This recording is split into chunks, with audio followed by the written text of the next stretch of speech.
If you came here today looking for guitar music or garden information, well, I'm going to throw you for a loop. I've had a few unusual requests because under some of these videos about sustainable agriculture and economics and so on, I had brought up the mention of investing. So I got some requests back from people who says, hey Bill, can you talk about investing? Alright, so I mean really, if you want to take investment information from your local gardener, why not, you know? Yeah, the guy over there plays blues guitar, I got some great tips on the market from him. Yeah, so, alright, so first off, disclaimer, let's make this clear before I go any further. I am not an investment professional, nor do I offer investment strategies, okay, so to speak, especially not for pay. And so, I mean, this is a business where you need paperwork, you need licenses and so on when you start talking about investing. So I gotta be kind of careful to sidestep all this. So right now, this video is all about investing for the gardener. At first, when I got the request on this one, I started thinking, you know, that's goofy. Why would I do a video about investing? Well, I started thinking analogies, you know, and it turns out that the strategy that I use in investing is pretty close to the same one I use when I'm growing things. There was very little difference. You know, same guy doing two different things, but doing both of them about the same way. It's very close, and so I say, hey, that's pretty cute. I think I'll follow through on that. So it is also clear to me that only about half of the people in the United States of America today actually have money in the markets. Okay, and most of them have that money in there via 401ks that are offered through the workplace, and generally somebody else is managing them for them, and so on. Or you've got mutual funds which are managed. But about the other half of the country, frankly, they seem to be frightened by investing.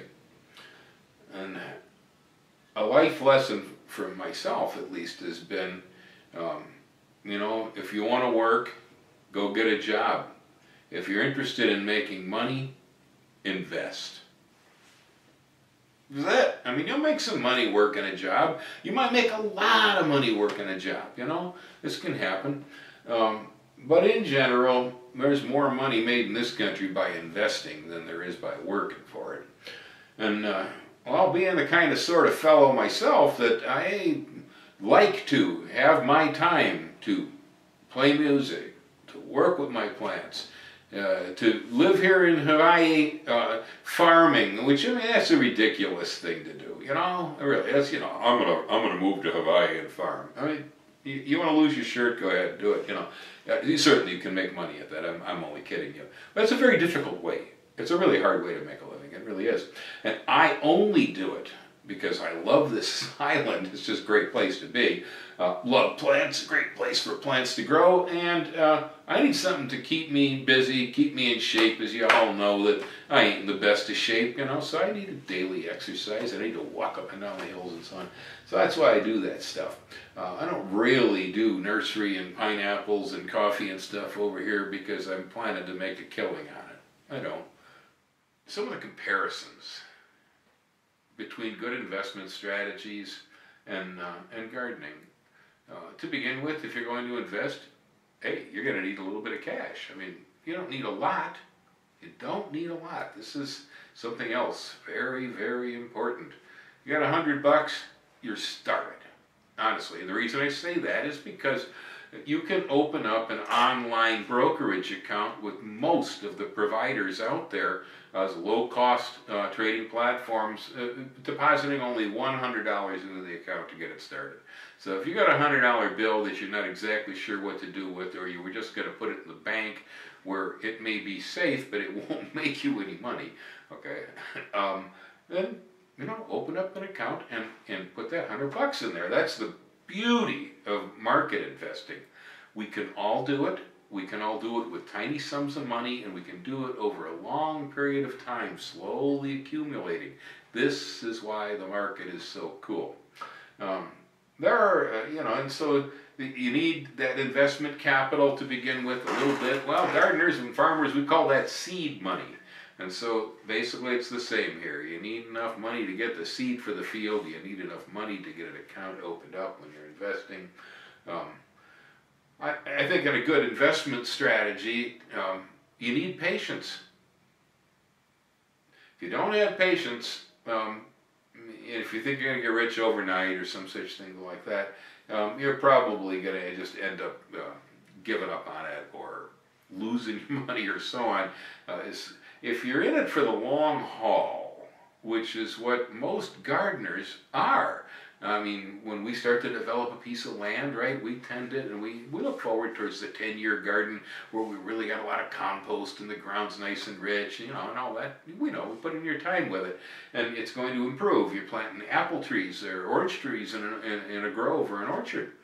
It's going to take you 5-6 years or more sometimes to get the crops off those trees. So gardeners are actually perfect candidates for investing because they know you've got to put in your time and you're going to have to wait for results. Patience. So good investment strategists and good gardeners have patience. They start with seed money, they get a little bit going, they begin to gradually build it up. If it's seed money on a farm, well, it used to be, you bought $10 worth of corn seed, but then when you harvested the crop, then you had enough corn seed to plant $1,000 worth of corn the next year. Market's kind of like that too. You put a little money in there and it starts to grow. Most gardeners, and this is good advice for anybody out there, say, Bill, what should I grow? Well, the first answer I'll give anybody is, what do you eat? And so if you're in the garden, the best crops are the ones you know. It's the ones you use and the ones you know, okay, before you even enter the garden. Now, experimenting with new things, that's great too. But the basis of a garden, or the basis of an orchard, the basis of a farm, these are all crops that we know. Bill talks about corn all the time. Geez, I'm born in the Midwest in the middle of cornfields. I know corn like the back of my hand, Apples are a big thing for me. We had them in the Midwest. I had them in California. I even have a few here. Why do I grow apples? Well, I know apples. I like apples. I use apples, And so when you go into the market and you want to try to invest some money, the first place to start, I mean, really, don't go looking for tips. I'm dead serious. They're out there, and there is some quality information. Be careful where you pull your information from when you're looking for investment information. The Wall Street Journal is always a reasonable place to go. They have the online edition today. You can read it on your smartphone. I always liked PBS, the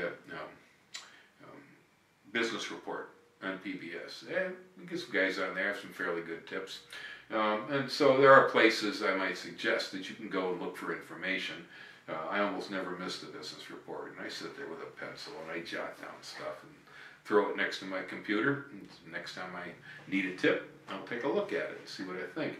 But mostly the tips for what to invest in, it's simple. I mean, hey, do you use Amazon? If you shop at Amazon, well, my goodness, invest in the company. That has been a winner, all right? On and on and on. But invest in what you know and invest in what you use. This strategy is not mine, okay? I got it from Warren Buffett. And Warren Buffett's one of the smarter investors and richer men in the United States of America. Buffett doesn't buy into digital technology, for instance, because he doesn't understand it. He does buy into railroads, energy, insurance companies, things that Buffett knows all about. He's comfortable with them. And I agree with that completely. Almost any time I've gone out there and I've invested in stuff that, I didn't use it or whatever, it's usually never turned out very well. Best investments I ever made, always the stuff that I know, So, I mean, you know, I invest in musical instruments, invest in agricultural materials, I invest in the vehicles I drive, you know, I invest in the places I shop, and blah, blah, blah. It's like that, okay? These are usually very sound because you know them. You know, if you drive a Toyota and if you love Toyotas, well, why don't you own part of the company? Well, it just makes sense to me. So whatever it is you use, if you can buy into it, buy into it. Some things you can't, but a lot of it you can. Gardeners experiment, and they project for the future. They're also patient for the future. Time is a factor with plants. The market, it's the same. I buy into things occasionally that I don't really know that much about, and I may not be using them very much right now because I see them as future. You know, I do the same thing in the garden. I'll plant durian trees for the future. 20, 25 years to make a crop. I got mangosteens out here. They're going to take 20 years to make a crop. I mean, I can be alive when the fruit comes down. Ask me if I care, you know. But I do it as a projection for the future. So, looking at investments, I highly recommend. I invest in robotics. I use robots, though. Okay, so that makes perfect sense to me. I have robot mops, robot vacuum cleaners around here. You know, I'm considering getting myself a robot gutter cleaner. So yeah, I invest in artificial intelligence. Not that I love the idea that much, but I know it's coming. And so robotics, AI, I invest in commercial space travel. Now, you know, a lot of those companies are privately held by Elon Musk, you know, and what's his name, Branson, you know, they own the things lock, stock, and barrel, or they get their own investors privately. But there are peripheral industries when it comes to private and commercial space travel, the guys who make the engines for the rockets and this and that. There's a lot of stuff that goes into this, and the support structure is something a person can invest in. You know, it's like back around World War I and slightly after, almost all aviation was government. After the war, it slowly became commercial, till today, commercial aviation is commonplace. Well, the same thing's going to happen with rockets. You'll see it. You know, so if you got the time to wait, it's like planting a durian tree. If you live long enough and you invested in commercial rocketry, it's a pretty good chance you're going to make money on it, you know. So, you know, on and on with all the cute little analogies, but I really do see many different connections here between good investment strategies and good gardening strategies. If you approach investing about the same way you approach gardening, with the same kind of patience, consideration, allowance for time, you know, work at first with what you know and then gradually working into what you don't know. Doing a little bit every day, that's gardening, that's farming, that's the orchard, it's whatever it is, right? I do a little bit with investing almost every day. So, you know, these are all comparisons to things that you're used to doing. You also, and you know, when it comes to investing, there's always biting the fingernails when the market starts to go down or the economy sags. You know, everybody freaks. I've written a lot of these things through. The falls are on paper. I am not one myself who jumps back and forth, pulling money in and out, in and out, in and out. I don't do that. I'm in for the long haul. That's the way I invest. I buy into things that I think are great ideas that I use, and because I believe in them, I'm not day trading this stuff, see. Day trading, which is what some people think of when they think of stock market investing, for instance, is this trying to make a quarter on every share, throwing it back and forth, you know. This is not what I do. I don't get time for it. I'm not interested in it. It's a great way to get a stroke, a heart attack, or 7 different ulcers. Because the market's fickle, man, and when you're with it for minute by minute, hour by hour, it can drive you out of your mind, you know? It's like, I take a look at it every morning, I go, and then I do whatever I'm going to do, and I shut it. That's it, okay? I'll go back and look at it until maybe the next day or some such thing, or, you know, there are times there are times, during, the Great Depression, the crash of the stock market that led to that, where, yeah, if you'd gotten your money out of that market at that time and consolidated it to gold or something, that would probably have been a very smart thing to do. Well, the same thing sort of happened back in 2008. I've been in the market for years and years, and I had never seen anything like 2008. I've seen a few market crashes, but they were minor by comparison to that one. It has been tagged the Great Recession. It wasn't quite a depression, but it was a bad one, man. Stuff lost 30% almost overnight. Since I had never seen anything like it, I really didn't anticipate it. So by and large, I ended up riding it through, because by the time I decided I should probably have liquidated the cash to save my investments, they had already slid so far they weren't worth selling. I wasn't going to get back out of them. And this is a very important point. Out there in the garden, we don't push the envelope too much, or when the frost hits the tomato crop, do you give up completely, pull them all out, and never plant them again? No. You usually will probably hope that when the frost isn't going to hit again, they'll regrow, which they often do. You know that weather, average weather is just a bunch of irregular weather with the bumps ironed out, right? That's gardening. What you had one year isn't what you're going to have necessarily the next, and so on. Just because you had a bad crop and a bad weather year doesn't mean next year that you can't plant tomatoes. The same things with the stock market. And the garden is always a profit situation. You do it right, you plant your stuff, even if you're not selling it, you're still getting all this bountiful produce back for your work. The market's pretty much the same way. Don't panic, put in your time, hold stuff. Look at, most gardeners are also comfortable with getting back small amounts at a time over a long period of time back out of the garden. Who wants the entire garden to come ripe all in one day, right? Boy, that'd be a mess. You gotta freeze all that stuff, can it, put it in the basement, or do whatever. Stock market's same way. So, a great strategy is look at a reasonable amount of stocks, for instance, that pay back dividends. Dividend is a little bit of money by percentage, which you will more or less know ahead of time when you buy into that stock, because it's written what they pay as a dividend. But that's a little bit of cash that rolls off that stock, usually in quarters.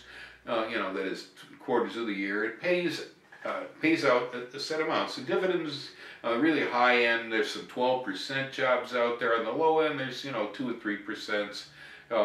All of them are higher than bank accounts, and a lot of them are just as safe, almost as safe.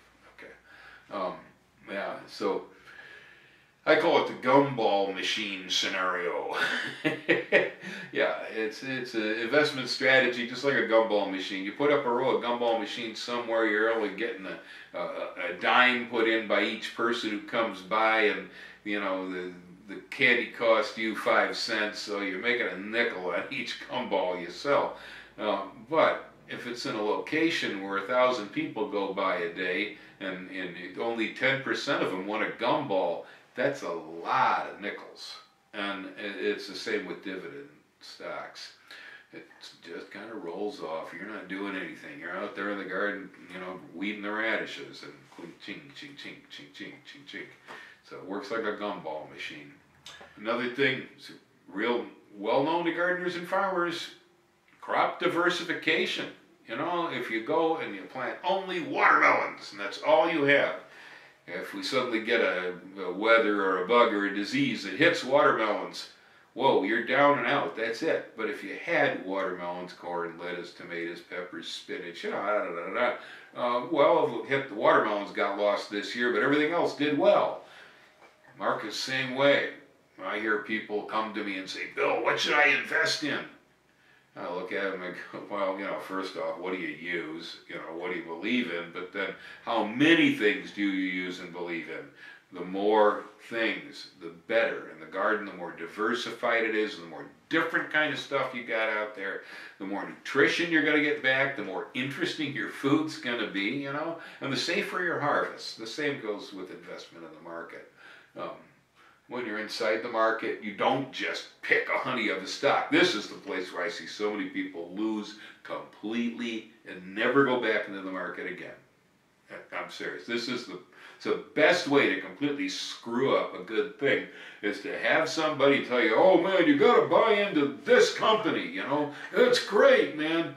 Well, so you do, you know. Now, of course, when you first enter the marketplace, you're going to enter and you're probably just going to buy one company. If all you got is $100, you're not going to buy a whole portfolio is what it's called. You're going to buy one. But then you're already thinking, with that next $100 that I got, what am I going to buy next? And on and on and on and on. And so the broader the base, so if you're invested in agriculture, you're invested in industries, you're invested in technology, you're invested in aerospace, you're invested in solar, you know, I can go on and on. You're invested in healthcare, you're invested in real estate REITs, you know, it's all kinds of different packages.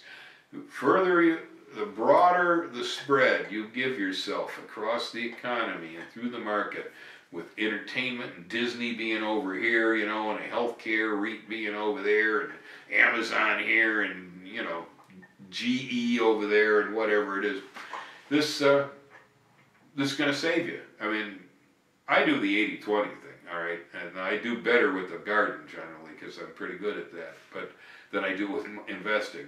For investing, for me, 80% of the picks that I make either do almost nothing, make only a little bit of profit, or lose some. I seldom pick things that I lose my shirt on, although I've been a couple. I mean, I've just lost on those. But about 80% of the stuff is like that my money doesn't go very far with it. 20% of the picks, they're killer. I make you know, most of my money off the 20% of the choices I made. That's the way it works in the marketplace anyway, and so that's why you need diversification. The winners more than pay for the losers, you know, as far as that's concerned. And this is what we go through periodically, and we rogue out the dogs when you're investing. You know, it's every 6 months or so I go in and I do some serious looking at my market portfolio, and I'll pick out the things that I put in there and they just aren't going anywhere, and I don't think they are going to go anywhere because they haven't for a while, you know, and that their dip isn't in reaction to something like, you know, bad Black Friday report and the retail stock goes down. That's temporary stuff. You don't have to worry about it. But, you know, if certain things go down, stay down, or stay down so long, like oil has been down now for so long. I did have some oil trust investments at one point. I've gotten rid of most of them, and I got rid of most of them at a loss to the issue value. Although most of those were also accumulated due to the dividend paying, and the dividends over the years more than paid me back for whatever I lost when oil went down. Now, oil has not come back up. And talking about things going up and down, another excellent strategy in the marketplace. There are a fair number of people that actually use this, and it's a simple way to look at the market. I do contrarian investing. That's, for me, is just an easy way. Now, what that means is that when the market drops, the price of stocks go down because people are selling, trying to get their money out of things as the market's falling. Okay, well, these things can go into a cascade. 2008 did. When they started selling, oh man, they sold, you know, as we refer to it, as they were jumping out of the windows on Wall Street, committing suicide, you know. Well, I'm a backwards individual. I worry about drops in the market too, but I'm a bottom feeder, man. I'm a regular catfish, because when the market falls and everybody else is out there screaming, oh my God, get out of the market, oh geez, you're losing our shirts, we're going to die, the world's ending, and it's the way it feels and sounds when it happens, I'm the first guy that's sitting there with capital to be able to go back into that market at hopefully about the point where it seems to have kind of hit bottom, stabilized, and maybe I'm seeing a little upturn, so I think that things are correcting again. I go in and I start just digging everything I can. I mean, and I won't go for penny stocks or any of this BS speculative stuff at a market bottom. I'll go in and I'll buy all the blue chip stuff that I wish I had done this, you know, or didn't think I could afford it, or, you know, whatever. Go in and get that good stuff, because all the good stuff is going to go back up for sure. And when it's hit bottom, you get it at discount prices, so cheap. And so even just when the market hits level again, you have made money. When the market starts to go up, which it does, you're going to really make a lot of money. I mean, honestly, by using contrarian investing, I have actually purchased shares of stock at $25 a share that today are worth $1,200. And in a short period of time, you know, half a decade, less than a decade, it's time of just buying them when it's down and holding them. Now, when everybody else is running around and saying, hey, the market's booming, we're making a fortune, oh God, we're all gonna get rich, you know, buy in, buy in, buy in. That's when I sell. Because by the time everybody's running around screaming that it's great, that they're gonna get rich, you know, by the time that happens, you've pretty much hit the peak. Usually is the way it is. At least you've hit a real high point. And so that's when I go in and I look at the stuff that I bought maybe over the last few years that just didn't work out. You know, it just didn't work out the way I wanted it. So right now it's going to be at one of the highest prices that it will be maybe for a long time. Perhaps it's even with or a little bit above or just a little under what I paid for it. The market's up, I dump my dogs. I go in and I get rid of everything that I really don't think I want to keep, you know. So I buy when everybody's jumping out of the windows, and I sell when they all think they should be buying. Now, I'm not the only guy that does that. So there are other people who do contrarian investing. It's a real simple philosophy, and it can very easily, without a lot of brains, make you quite a bit of money. But it takes guts. And so there's the comparison again to gardening.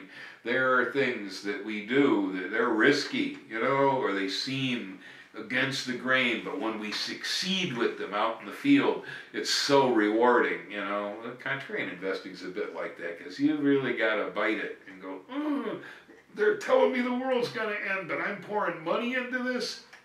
Yeah, so it takes some nerve. It takes a stomach. That's a very important part of investing, and it's not to react in a knee-jerk. I've talked about gardening that green thumb and black thumb gardeners. That the green thumb gardener, he's 80% observation and analysis and only about 20% action. All right, but that action is going to be well thought out and targeted and probably the right solution. Whereas the black thumb gardeners, you know, they're 80% action and only 20% observation and analysis. They see a bug, so they go get a can of Raid. It's not labeled for plants. They spray the bug. One bug. Turned out it was a ladybug, actually, so it was helping them, but they didn't see that because they didn't analyze and they didn't read the label on the can, so when they sprayed it in a knee-jerk, they killed the plant because it burned all the leaves off. I've seen it. I've seen it. And I see it in people's investment strategies, too. You know, knee-jerk reacting to situations too rapidly will usually get you in trouble in the market. You will almost always lose. Since the market does fluctuate, just because it went down doesn't mean tomorrow it's not going to be up here. And if you sell everything today when it's down in a knee-jerk, thinking the world's going to end, well, when it goes back up, it's going to cost you twice the price to rebuy when you sold down here. Plus, when you sold it down there, you lost 30% on it from when you bought it here. It doesn't make sense. And so if you're the sort of person that can't deal with the nervousness, then it's probably not for you. All right, you have to be calm. Well, most gardeners are pretty calm people. We get calm standing in the garden. I wouldn't say I'm calm watching the market flip around, but I know better than to do something stupid. You know, with gardening, we all know it always is uphill. It's always going to benefit you. Eventually, what you're doing is going to pay you back. It's almost a guarantee. You know, it really is. Sorry, but the market's the same way. Look at statistics on the market. If you're in the market for 10 years, even if you do nothing, if you just picked a portfolio, put the money on it, and waited a decade, it's going to go from here to there. It always does that. And even if in between it went down to there, it still went back up and then went to there. It does it every time. It corrected from the Great Depression and the crash of '29. It corrected from 2008 crash. You know, oh man, I mean, from the 2008 crash, it's unbelievable how much money's been made in the market from that point. So another comparison back to the garden. Now, I haven't mentioned other vehicles for investment here. The reason I focused on the idea of using the stock market is because anybody can get into it. You only need about $100 or so to begin to start. You can gradually add more money to that account and gradually invest it over years and years and years, okay? If you put it in as a IRA, whether it's a Roth or it's a regular IRA, you're going to be able to clear the tax man. And so to a point, I think it's like about $4,000 or $5,000 unless they change the laws. You can stick in there every year and that defers tax. You don't have to pay tax on that money until after it comes out. And when it comes out, you're probably retired, you're not making much, so you don't pay tax there much either. Anybody can enter. Anybody can enter with small amounts of money, and as long as you stay in there and reinvest what you got and don't freak out and start selling it when it gets flippy, you're going to end up over a period of time accumulating really a large volume of cash. You can even set up an automatic payroll deduction or an automatic account deduction out of your bank account that'll roll it into your brokerage account. So you set a figure, $100 a month or whatever it is going to go over there. If you set it up automatically, that's the best way. If you got 401k at work and you have the automatic payroll deduction, it's awesome. It's awesome, you know. And you can also figure it out too, so that the money is the money's tax-free when you put it into the IRA. Well, there's a point where if you didn't put money into an IRA or a 401k, that the government was going to charge you tax on the money that you didn't invest. But if you invest it, they don't charge you tax on it. Okay, so there's a figure. You can sit down with a calculator and say, well, how much of my income every month would have gone to tax that I could put into the IRA, I could put into the 401k. There is a number, whatever that number is. If you put it into investment instead of giving it to the tax man, you're keeping the money that you would have been throwing down a tube. Otherwise, you know, to build a border wall or some other stupid idea that some nut job out there thinks up, you know, give it to the government and they're bound to spend it on something ridiculous. So, and again, that's why I suggest the market first, but there is one other that I would definitely consider, and gardeners work on land, farmers work on land.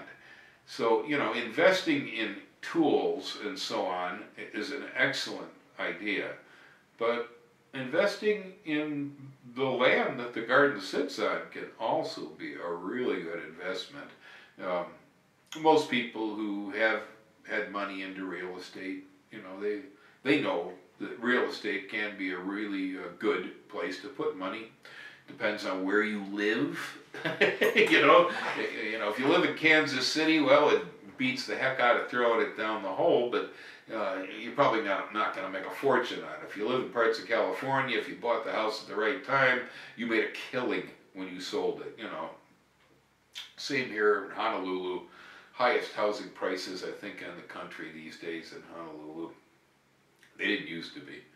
So whoever bought a home over there for $100,000 today, it's worth $1 million. That's quite a bit of income. But you know, we all know. Most people who ask me about investment strategy, if you're asking your gardener guy about how to invest, you probably haven't got a lot of money to begin with anyway. And so buying real estate, you know, that takes a lot of money. And it takes credit, usually, too. You know, few of us pay for things cash in that regard. You're going to borrow money from a bank, or you're going to get a land contract with the owner or something when you buy into land. But you know, for the gardener, for the farmer, well, the land has its value directly for you. Without the soil, no cabbages, you know. And so investing in soil is a fabulous idea. I can't think of a smarter thing.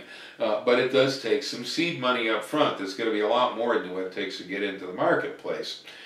I have some thoughts on it. The first one is start by putting money into the marketplace. Eventually, if you handle this right, you may end up with enough capital to be able to make a down payment. And so that will give you an advantage in life that you didn't have previously, because real estate is harder to enter than the market. I know that. But if I live in San Francisco, for instance, in the Bay Area, which I have, investing in land there to use for growing crops on is actually almost a ridiculous idea, because the land is so expensive you will never get your money back out of it. It just ain't going to happen. That's why the nurseries I used to run are gone. It's so much more profitable to put up retail space or to put up housing, you know, especially multiple housing, you know, like condos and apartments and stuff. You make a lot of money with that. You don't make much money on farming or gardening, you know. So if you live in San Francisco, but you really just want to own a piece of real estate, maybe it's worth considering relocating for a time there. You know, if I couldn't buy land in California, instead I bought it in the Midwest. I lived there for, you know, years, and I don't regret it. Nothing's forever, you know, including life. There's a door out. But real estate and housing and so on, most of us change locations about once every 7 years anyway. So when you buy land, you can expect to be selling it again. In fact, there's a lot of value if you buy and sell at the right times. That can be a place where the major chunk of your economy actually goes into. So that pretty much wraps it up. That's how we tie investing into gardening and how it kind of all fits together, and why some of the same principles that good gardeners use also apply in good investing. Invest in what you know. Invest in what you use. You know, invest in stuff that makes sense. So that's about the strangest video I ever came up with. Considering this channel was supposed to be about guitars and gardening, but I guess it works out, huh?